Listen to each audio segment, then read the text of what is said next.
मां कर्म फल हेतुर्भु माते संगोस्तु कर्मणि।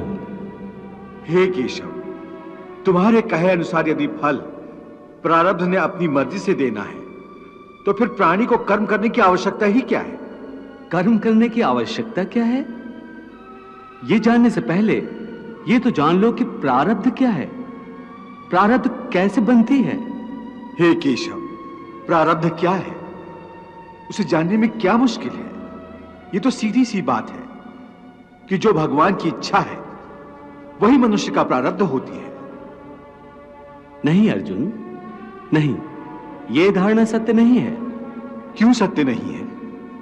क्योंकि मैं किसी के प्रारब्ध नहीं बनाता, ना मैं किसी प्राणी के कर्म अथवा कर्म फल के हिसाब में दखल देता हूं। इसलिए प्राणी की प्रारब्ध बनाने में मेरा कोई हाथ नहीं होता। फिर कौन बनाता है प्राणियों का प्रारब्ध? प्राणियों के अपने कर्म।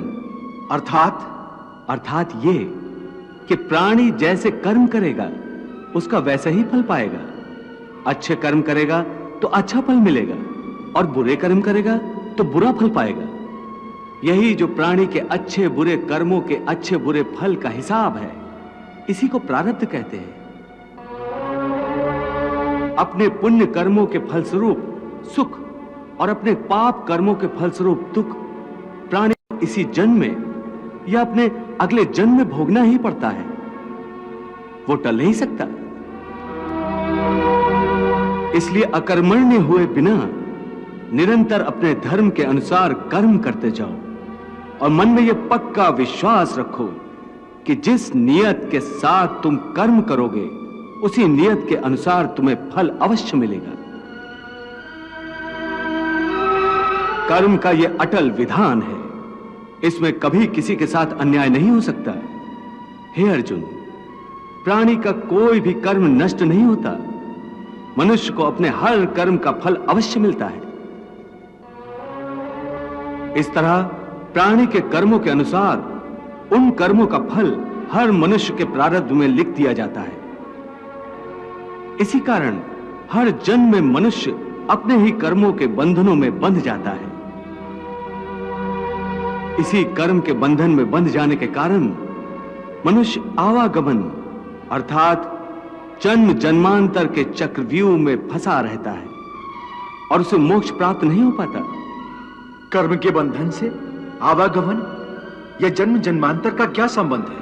मनुष्य अपने एक जन्म में जो कर्म करता है उन कर्मों के फल के रूप में पाप और पुण्य दोनों ही होते हैं। कभी पाप अधिक होते हैं तो कभी पुण्य।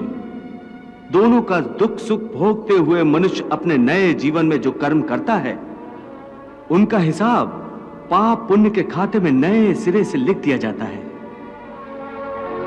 इस तरह इन नए कर्मों को भोगने के लिए एक और नया जन्म लेता है और जन्म जन्मांतर का यह सिलसिला लगातार चलता रहता है और मनुष्य की आत्मा का अपने परमात्मा से मिलन नहीं होता, जिसे मोक्ष कहते हैं। हे कृष्ण, इसका अर्थ तो यह हुआ कि मोक्ष प्राप्त करने के लिए मनुष्य को पाप और पुण्य से बचने के लिए कोई कर्म ही नहीं करना चाहिए। सारे कर्मों का त्याग करके सन्यासी बन जाना चाहिए। कोई भी मनुष्य अकर्मण्य नहीं हो सकता, कर्म तो उसे हर स्थिति में करना पड़ता है। परंतु सन्यासी तो कर्म का त्याग तो करते ही हैं। हे पार्थ, सन्यासी भी कर्मों का त्याग नहीं करते, ना ही कर सकते हैं।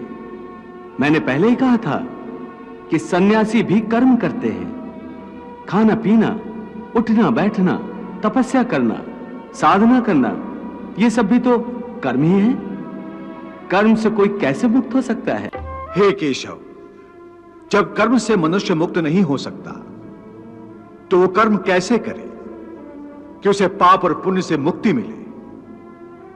हे पार्थ, इसका तरीका यह है कि मनुष्य फल की इच्छा त्याग कर कर्म को अपना धर्म समझकर करे।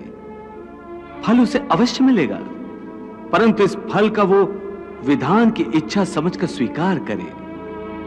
ज्ञानी पुरुष इसी योग को अपनाकर कर्म योगी बन जाते हैं।